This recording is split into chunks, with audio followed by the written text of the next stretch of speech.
कृषि ऑफिस रे आसिला नुआ नियुक्तिर सुजोग जो थी कि आपण किसी भी परीक्षा देवाई पड़ोनी।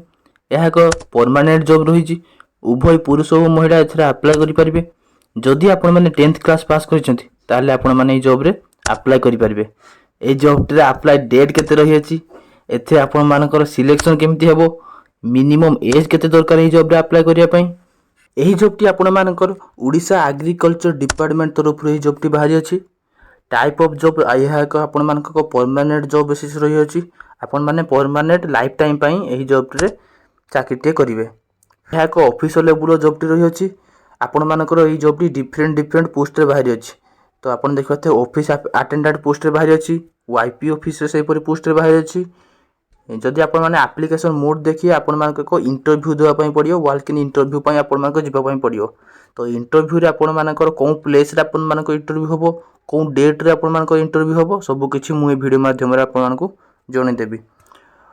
तो उभय ओडिसा रो उभय पुरुष और महिला यहां को अप्लाई करि परिबे। प्लेस ऑफ पोस्टिंग भी मध्ये आपण ओडिसा रे ही रहइबो। ओडिसा रे रही आपण माने जॉब रे चाकरीटे करि परिबे। इंटरव्यू डेट आपण देख पारथबे 21/10/2024 रे आपण मानक इंटरव्यू डेट रही अछि। तो एई डेट रे आपण मानक इंटरव्यू रहइबो। इंटरव्यू टाइम एवं कोन प्लेस रो इंटरव्यू रहइबो ता भी मध्ये मु वीडियो जणे देबी। पुरुष और महिला एथरे अप्लाई करि परिबे। नेक्स्ट चैनल देख नबा एई जॉब रे अप्लाई करिया पई आपण मानक कोन कोन एलिजिबिलिटी क्राइटेरिया कोन कोन आपण मानक दरकार जॉब रे अप्लाई करिया पई। तो डिफरेंट पोस्ट तो रही अछि जॉब रे। तो जदि आपण माने ऑफिस अटेंडेंट पोस्ट रे अप्लाई करचंदी ताहले आपण मानक मिनिमम 10th क्लास पास रहबा आवश्यक अछि। जदि आपण माने 10th क्लास पास करचंदी ताहले आपण माने ऑफिस अटेंडेंट पोस्ट रे अप्लाई करि परिबे। सही परि जदि आपण माने एमएससी करचंदी, एमएससी जदि आपण माने एग्रीकल्चर, बोटानी, लाइफ साइंस एवं बायोटेक्नोलॉजी रे आपण माने जदि एमएससी करचंदी ताहले आपण माने यंग प्रोफेशनल 3 YP3 रे आपण माने अप्लाई करि परिबे। सही परि जदि आपण माने प्रोजेक्ट असिस्टेंट रे आपण माने अप्लाई करिया पई चाहउछंती ताहले आपण मानको मिनिमम बीएससी पास करिवार आवश्यक रही अछि। बीएससी इन एंटोमोलॉजी, पैथोलॉजी एवं एग्रीकल्चर रे आपण केमिकल रे आपण मानको बीएससी पास करिवार रही अछि। ताहले जाय आपण माने प्रोजेक्ट असिस्टेंट रे अप्लाई करि परिबे। सही परि जदि आपण माने स्किल्ड हेल्प रे अप्लाई करिया पई पोस्ट रे अप्लाई करिया पई चाहउछंती ताहले आपण मानको +2 पास करिया आवश्यक रही अछि। +2 साइंस रे पास करिया आवश्यक रही अछि। नहले आपण माने डिप्लोमा एग्रीकल्चर रिलेटेड सब्जेक्ट रे आपण माने डिप्लोमा करिथिले मध्ये जॉब रे अप्लाई करि परिबे। नेक्स्ट चैनल तो देख नबा एही जॉब रे अप्लाई करिया पई कोन कोन आपण मानकर एज लिमिट कोन रही अछि, को एज रे आपण माने जॉब रे अप्लाई करि परिबे।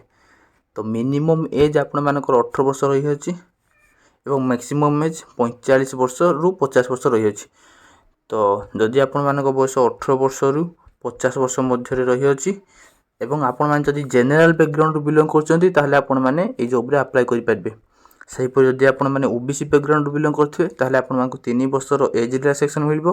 तो आपण माने जदि 18 वर्ष रु 53 वर्ष मध्य रे रहिथिले आपण माने जदि ओबीसी बैकग्राउंड बिलोंग करचंती ताहले आपण माने जॉब रे अप्लाई करि परिबे। सही परि एससी एसटी पीडब्ल्यूडी मानक 5 वर्ष रो एज रिलैक्सेशन, एक्स सर्विस मानक 5 वर्ष रो एज रिलैक्सेशन एथिरे मिलिबो। नेक्स्ट हम देखनबा सैलरी स्ट्रक्चर विषय रे जॉब रे कोन पोस्ट रो जॉब रे आपण मानक केते कोन सैलरी मिलिबो। तो जदि आपण माने ऑफिस अटेंडेंट पोस्ट रे अप्लाई करचन ताहले आपण मानक 35,000 पर मंथ सैलरी मिलिबो। सही परि प्रोजेक्ट असिस्टेंट जॉब रे अप्लाई करथले 20,000 सैलरी मिलिबो। सही परि वाईपी ऑफिसर 2 रे अप्लाई करथले आपण मानक 42,000 टका सैलरी मिलिबो एवं स्किल्ड हेल्प पोस्ट रे अप्लाई करथले आपण मानक 18,000 पर मंथ सैलरी एथिरे मिलिबो। नेक्स्ट हम देखनबा सिलेक्शन प्रोसेस विषय रे जॉब रे आपण मानक केमिति आपण मानक सिलेक्शन हबो। तो मु आपण ऑलरेडी कहि सारछि कि ए जॉब रे आपण मानक किछि भी एग्जाम कंडक्ट करा जिवो नाही, मात्र आपण मानकर इंटरव्यू कंडक्ट करा जिवो। तो सिलेक्शन प्रोसेस रे आपण मानक एक इंटरव्यू कंडक्ट करा जिवो। जदि आपण माने इंटरव्यू रे क्वालिफाई करूचंती ताहले आपण मानक को डॉक्यूमेंट वेरिफिकेशन करा जिवो। डॉक्यूमेंट वेरिफिकेशन मध्ये कोन कोन डॉक्यूमेंट दरकार ताहा भी मध्ये मु वीडियो माध्यम रे आपण मानक जणे देबी। एप्लीकेशन फीस जदि आपण माने देखिबे ताहले आपण माने देखि पारथबे जनरल ईडब्ल्यूएस ओबीसी पीएचडी समस्त को पई बिल्कुल मागणा आवेदन रही अछि। समस्त बिल्कुल मागणा रे अप्लाई करि परिबे। एथिरे आवेदन करिया पई किछि भी आपण मानक फीस लागिबोनी, गुटे टंका भी फीस लागिबोनी। बिल्कुल मागणा रे आपण माने एथिरे जॉब रे अप्लाई करि परिबे। जदि आप इम्पोर्टाट डॉक्यूमेंट देखिए जॉब अप्लाई करने आप कौन डॉक्यूमेंट दरकार ताले फास्ट आप देखिपारे आप 10th क्लास +2 कि +3 जहाँ भी आपण मानकर क्वालिफिकेशन रही से अनुसार आपण मानकर 10th क्लास +2 कि +3 सर्टिफिकेट दरकार हम सेहीपरि नेक्स्ट आप डेट ऑफ बर्थ सर्टिफिकेट जदि थी आप डेट ऑफ बर्थ सर्टिफिकेट दे पारे 2टी पासपोर्ट साइज फोटोग्राफ आपे कलर पासपोर्ट साइज फोटोग्राफ सेहीपरि कास्ट सर्टिफिकेट एवं जदि आपण किसी एक्सपीरियंस रही है आगु ताले आपण चाहिए एक्सपीरियंस सर्टिफिकेट दे पारे।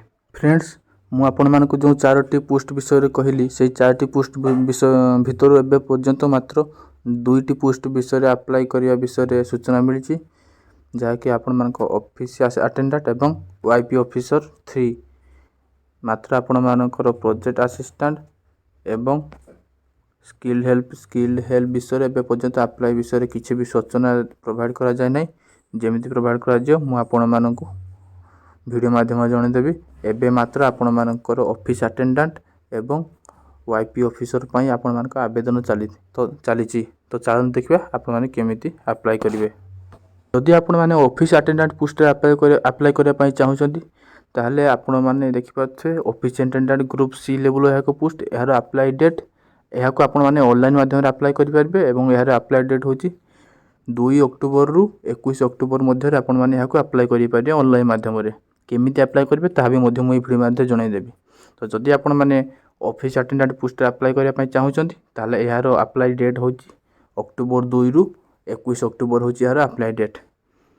तो नेक्स्ट आप देखिपारे यही जॉब विषय डिटेल्स कहुई यही जॉब आप एक एग्जाम भी देवाई पड़ो 21 नवेम्बर आपण मानक एक एग्जाम कंडक्ट करा जहाँकि सब आपण मैंने से ऑनलाइन माध्यम आपको इनफॉर्म करेंगे आपण एग्जाम प्लेस से सबकि ऑनलाइन माध्यम इनफॉर्म करेंगे मुझे अप्लाई प्रोसेस चलतु देखेदेवी कि आपण मैंने यही जॉब केमिति अप्लाई करेंगे यह आप देखिपारे यह एक सेंट्रल लेवल जॉबटी ये जो चलन देखिए आपने केमिति ऑनलाइन माध्यम आवेदन करेंगे।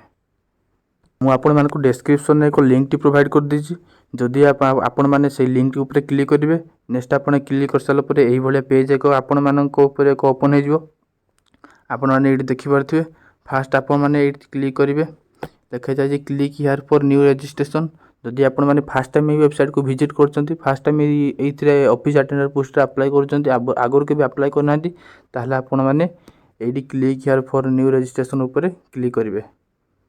नेक्स्ट आप देखिपारे आपण मानकर बेसिक इनफो अच्छी रही फोटो डिटेल्स अपडेट नेक्स्ट आप पेमेंट यहीपरि आपण मानकर 6टी स्टेप रही अछि। तो यही 6टी स्टेप माध्यम आपण मैंने ये अप्लाई करेंगे अप्लाई प्रोसेस मुझे फास्ट स्टेप देखिपारे फास्ट नेम मिडिल नेम से आप लास्ट नेम फुल नेम यहीपर आपण मैंने फास्ट फेज आप नेम प्रोवाइड करेंगे नेक्स्ट आप देखिपारे मोबाइल नंबर देवे आपण मानक अल्टरनेट मोबाइल नंबर देवे सेहीपरि आपण मैंने नेक्स्ट आप देखिए ईमेल आईडी देवे यही कैप्चरटी को ये फिलअप कर आपण मैंने नेक्स्ट सबमिट करेंगे। तो जहाँ भी आपण मैंने ईमेल आईडी देवे से ईमेल आईडी माध्यम से मैंने आपण मानक इनफॉर्म करेंगे एग्जाम विषय डिटेल्स रे। तो नेक्स्ट आप देखिए यही भाई आपण मानकर 6टी स्टेप फिलअप नेक्स्ट आप सेकेंड 2 फिलअप करेंगे सेकेंड स्टेप आप स्टेप 3 स्टेप 4 स्टेप 6 पर्यंत आप फिलअप करेंगे।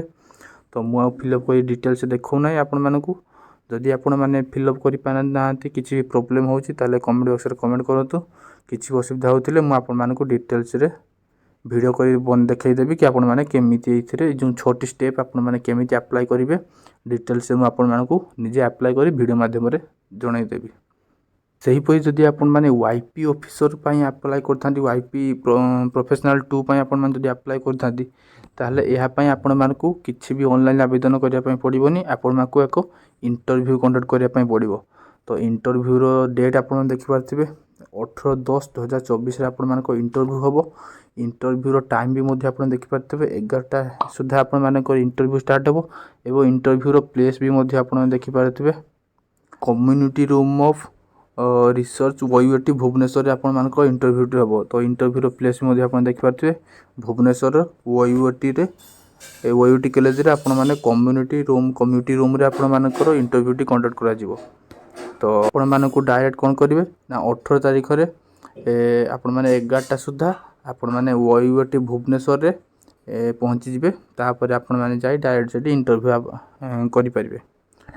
ଆପଣ ଦେଖିପାରୁଥିବେ ସାଲାରୀ ଆପଣଙ୍କ 42,000 ଆପଣଙ୍କ ସାଲାରୀ ମିଳିବ। ଟାଇମ୍ ଡେଟ୍ ବି ମଧ୍ୟ ଦେଖିପାରୁଥିବେ ଆପଣମାନେ। ମ୍ୟାକ୍ସିମମ୍ ଏଜ୍ 45 ବର୍ଷ ଆପ୍ଲାଏ କରିବା ପାଇଁ, ଯାହାକି ମୁଁ ଅଲରେଡ଼ି ଆପଣଙ୍କୁ ଏ ବିଷୟ ସବୁ କହିସାରିଛି। ଏବଂ ଯଦି ଆପଣମାନେ PDFଟିକୁ ପାଇବା ପାଇଁ ଚାହୁଁଛନ୍ତି ତାହେଲେ ଡେସ୍କ୍ରିପ୍ସନ୍ରେ ମୁଁ ମୋ ଟେଲିଗ୍ରାମ ଚ୍ୟାନେଲ୍ ଏବଂ ହ୍ୱାଟ୍ସଆପ୍ ଚ୍ୟାନେଲ୍ର ଲିଙ୍କ୍ଟି ପ୍ରୋଭାଇଡ଼ କରିଦେଇଛି। ଆପଣମାନେ ଯାଇ ସେଇଠି ଜଏନ୍ କରିପାରନ୍ତି। ମୁଁ ଆପଣମାନଙ୍କୁ ସେଇଠି ଏହି PDFଟିକୁ ପ୍ରୋଭାଇଡ଼ କରିଦେବି। ଆପଣମାନେ ଯାଇ ସେଇଠି ଡିଟେଲ୍ସ ଦେଖି ପଢ଼ିପାରିବେ କି କ'ଣ କ'ଣ ରହିଅଛି, କେମିତି ଆପଣମାନେ ଆପ୍ଲାଏ କରିବେ, କେମିତି କ'ଣ ଡିଟେଲ୍ସ ପ୍ରୋସେସ୍ କ'ଣ ରହିଅଛି। ତ ଆଜିର ଭିଡ଼ିଓ ଏତିକି ଥିଲା। ଯଦି ଭିଡ଼ିଓଟି ଭଲ ଲାଗିଲା ଚ୍ୟାନେଲକୁ ଲାଇକ୍, କମେଣ୍ଟ, ସେୟାର ଏବଂ ସବସ୍କ୍ରାଇବ୍ କରିଦେବ। ଦେଖାବା ଆଉ ଗୋଟେ ଭିଡ଼ିଓରେ। ଯଦି କିଛି ବିଷୟରେ କିଛି ଡାଉଟ୍ ଆପଣମାନଙ୍କୁ ରହିଲା ଏହି ଜବ୍ ବିଷୟରେ, ତାହେଲେ ତୁମର କମେଣ୍ଟ ବକ୍ସରେ କମେଣ୍ଟ କରନ୍ତୁ। ମୁଁ ଆପଣମାନଙ୍କୁ ନିଶ୍ଚୟ ରିପ୍ଲାଏ ଦେବି। ଦେଖାବା ଗୋଟେ ଭିଡ଼ିଓରେ।